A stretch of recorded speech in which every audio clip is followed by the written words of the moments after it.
지금 시끌벅적합니다. 전 세계가. 예, 트럼프의 관세 정책 때문에요. 시끌벅적한데. 자, 상호 관세라고 그래요. 상호 관세. 야, 너네들이 관세를 20% 물리면 우리도 20% 수입 품목에 대해서 20% 물릴 거야. 이런 거죠. 미국과 우리나라는 FTA 체결이 됐기 때문에 거의 무관세거든요. 1기 때 맞추고 2기, 이제 트럼프 2기 정부가 이제 들어섰어요. 행정부가 들어서면서 지금요, 세상을 들었다 놨다 하고 있는 게 트럼프의 정책인데, 우리나라에서 접할 수 있는 모든 뉴스 매체들은요, 일단 월가에서 뿜어대는 그런 기사들을 똑같이 반복해서 전 세계가 이야기를 하고 있죠. 저는 그렇게 생각합니다. 상품 수지를 가지고 트럼프가 초등학교 1학년 3반 애들도 이해를 못하는 그런 내용을 가지고 왜 일을 저렇게 벌이고 있을까? 무슨 얘기냐면요. 예를 들어서 우리나라가 미국에 100이라는 숫자를 수출을 한다라고 가정했을 때 미국에서는 한국에, 즉 우리가 수출 100이라는 숫자를 수출을 하고 미국으로부터 50밖에 수입을 안 하기 때문에 트럼프 입장에서는 이 50이라고 하는 상품 수지, 그러니까 무역 수지, 상품 수지 이 적자분만큼에 대한 2분의 1, 그래서 25% 관세 이렇게 이야기하는 건데요. 물론 모든 경제에 관련된 분들은요, 허탈하죠. 이해할 수 없죠. 근데요, 저는 다르게 보는 관점이 뭐냐면 두 가지입니다. 지금 저도 많은 뉴스를 지금 접하고 있습니다만 경기 침체와 물가 상승에 대해서 얘기합니다. 그러니까 트럼프 대통령이 그렇게 관세를 많이 물리게 되면 아무래도 가격을 올리겠죠. 그죠? 가격을 올리겠죠. 그리고 관세만큼 붙은 게 소비자 가격에 붙어버리면 물가 상승에 또 국민들은 더 힘들겠죠. 아니요. 경기 침체냐 물가 상승률이냐. 그러면 미국의 중앙은행은요, 경기 침체가 온다라고 그러면요, 금리를 인하해야 됩니다. 인하해서 시중에 돈을 풀어야 되겠죠. 경기를 활성화시키기 위해서. 그러면 물가 상승이 돼버리면요, 미국의 중앙은행은 반대로 금리를 올려서 물가를 잡아야 됩니다. 그런데 트럼프의 전략, 계략은 뭐냐? 자, 그동안 우리가 팬데믹 이후에, 코로나 이후에, 많은 돈을 풀었고, 그리고 또 그로 인해서요, 물가 상승률로 인해서 어떻게 했습니까? 미국의 중앙은행이, 빅 스텝, 울트라 스텝, 그래서 아시죠? 엄청나게, 금리를 올렸습니다. 그러면 달러 발권을 하고 있는 미국이라고 하는 중앙은행 패드가 금리를 계속 올려버리면 전 세계는 그만큼 힘들겠죠. 그래서 자, 코로나가 끝났어요. 이제 정상적인 삶을 영위하게 됐습니다. 그러면 내려야죠. 제가 이제 몇 번 방송에서 말씀드렸습니다만 미국의 10년물 국제금리가 코로나 이전에는요 0.5%였어요. 근데 아직까지도 4%에 머물고 있다라는 것은 미국의 중앙은행이, 즉 그 돈을 가진 자, 그러니까 즉 딥스테이트들의 어떤 자기네들의 어떤 큰 돈을 벌기 위해서 민초들을 이용하는 게 아니냐. 거기에 대한 하나의 대항이다. 트럼프가 하는 그런 정책은 그렇게 봅니다. 트럼프도 합니다. 사업하시는 분이었고요. 그렇잖아요. 부동산 재벌인데 자기도 이 내용을 알 겁니다. 보이지 않는 싸움을 하는 거죠. 그러자 월가에서는요, 어떻게 움직이느냐. 전 세계 증시를요, 패닉으로 빠뜨려 버립니다. 주가가요, 급락을 하죠. 그죠? 그러니까 미국의 다우지수, 나스닥, S&P 500 지수들이요, 상상할 수 없을 정도로 폭락을 합니다. 그 여파로 전 세계 증시가 휘청휘청한데요.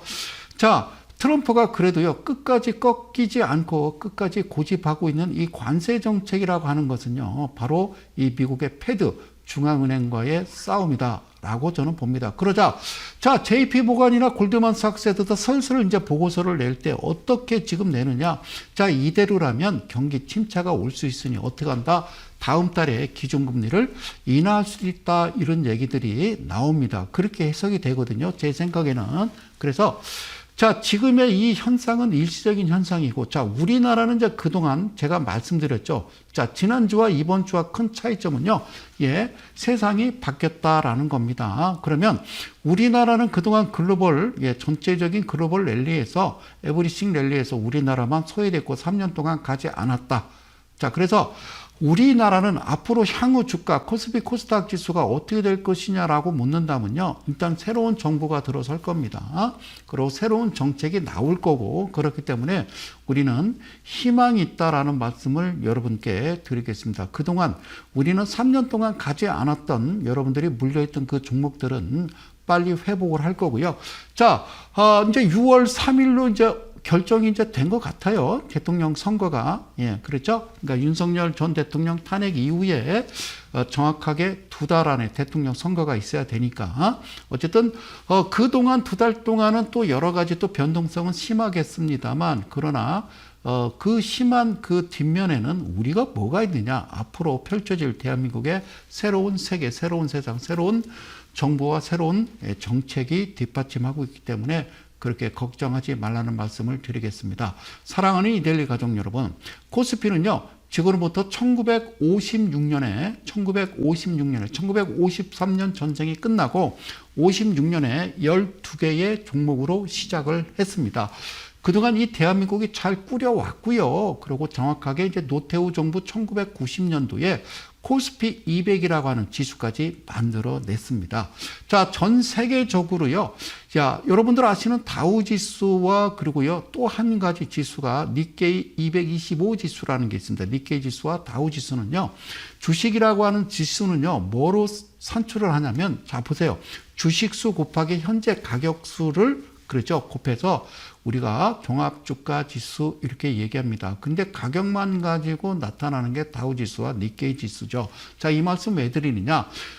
자, 일단은 노태우 정부까지는요. 우리는 그 이름하여 군부 정권이라고 합니다. 물론 이제 전두환 정권까지는 이제 독재였기 때문에 군사 독재 정부였죠. 그렇다가 보통 사람이 나왔어요. 노태우 정부. 그때부터 우리가 5년 단임제가 시작됐습니다. 그러고 나서 정상적으로 이제 우리가 김영삼 대통령이 들었으면서 무슨 일이 벌어졌느냐? 바로 문민정부, 그래서 5년 단임제, 새로운 세상, 우리가 억압에서 풀려나서 민주주의로 간다라고 해서 시작됐는데요. 1993년부터 김영삼 대통령이 집권한 후에 여러분 아십니까? 코스닥이라고요. 1996년도에 코스닥이 탄생을 합니다. 여러분 잘 들어보세요. 코스피는 그때 당시에 상장이라고 그랬고요. 코스닥은요, 등록이라고 그랬어요. 지금은요, 코스닥 상장이란 말을 쓰지만 그전에는요, 등록이라는 말을 썼어요. 코스피 상장, 코스닥 등록. 이 얘기는 무슨 얘기냐? 코스피를 상장시키려면요, 상당히 까다로웠어요, 조건이. 그렇기 때문에 코스피에서 상장을 못한 애들이 다시 코스닥에 상장을 했죠. 그래서 1996년에 김영삼 정부 들어서 코스닥을 탄생을 시켰습니다. 그래서 그 이유가 뭐냐? 우리가 IT라든가, 그 다음에 이제 바이오, BT라고 그래요. 바이오 테크놀로지. 그리고요, 컬처라고 그래서요, 뭐 영화 산업이나 뭐 그런 쪽이 들어온 게 바로 코스닥 지수입니다. 자, 어떻게 알았을까요? 1997년 우리는요, 상상할 수 없는 일을 맞닥뜨렸고요. 98년도에 드디어 대한민국이 완전히 망하는 바로 IMF를 맞게 되죠. 그러니까 96년도에 왜 그걸 미리 그거를 탄생시켰을까라고 저는 좀 의심을 해보는 겁니다. 그러다가요, 자, 어쨌든 이제 그 다음 정부, 이제 김대중 정부 들어서서요. 김대중 대통령께서, 전 대통령께서 열심히 대한민국을 살리려고 애를 썼죠. 그래서 탄생한 게 우리가 벤처 열풍이라고 기억나십니까? 벤처 열풍. 그래서 그때 당시에요. 어마무시한 일들이 벌어졌죠. 벤처 열풍. 그래서 엄청나게 코스닥에 상장이 됐고, 그때 당시에 대한민국 개인 투자자들이요, 엄청난 큰 손실을 입었던 때가 또 그때가 아닌가 생각이 됩니다. 자, 지수라고 하는 건요, 기준 100으로 시작을 합니다. 그래서 코스피가 예를 들어서 2000포인트다 그러면 실제적으로 상장된 그 주식 수를 100을 기준으로 봤을 때 한 20배 정도 올랐구나, 그런 얘기인데요. 코스닥은요, 어떤 일이 벌어졌냐면 김대중 정부 들어서서요, 급등했다가 벤처 열풍이 식는 바람에, 이제 거품이 꺼지는 바람에 폭삭했죠. 그래서 폭망했습니다. 대한민국 코스닥 시장이. 그러자 노무현 정부 들어서 2004년도에 이대로는 안 되겠다. 왜 그러냐면요, 100포인트 기준이 37포인트까지 내려갔다라는 것은 마이너스잖아요. 가치 자체가. 그러자 어떤 일을 벌였느냐. 야, 그냥 10배수 튀겨. 코스닥은 100포인트가 아니라 1000포인트 기준이야 라고 만든 게 노무현 정부입니다. 그러고 나서 그 다음 해에 어떤 일을 만들었느냐. 지난 방송에서도 몇 번 반복해서 말씀드렸다시피 어떤 일이냐. 특례상장, 즉 신성장 기업이라고 하는 특례상장. 그러니까 조건이 되지 않고 그 회사가 어렵더라도 일단은 상장을 시키자. 왜? 일단은 코스닥이 망가졌기 때문에 100포인트에서 1000포인트로 10배수를 튀겼단 말이죠. 그런데 지금 600포인트입니다. 이것도 지금 마이너스입니다. 그러니까 여기서는요, 더 기준 지수를 올릴 수가 없습니다. 뭐 2000포인트 할 겁니까? 10,000포인트 갈 겁니까? 그래서 저는 그 말씀을 드립니다. 지난 2024년도 2월부터 특례상장, 기술이 있는데 돈이 없다. 기술은 있는데 돈이 없다. 그런 종목들로 인해서 많은 시장, 대한민국이 엉망진창이 됐다는 얘기를 말씀드린 겁니다.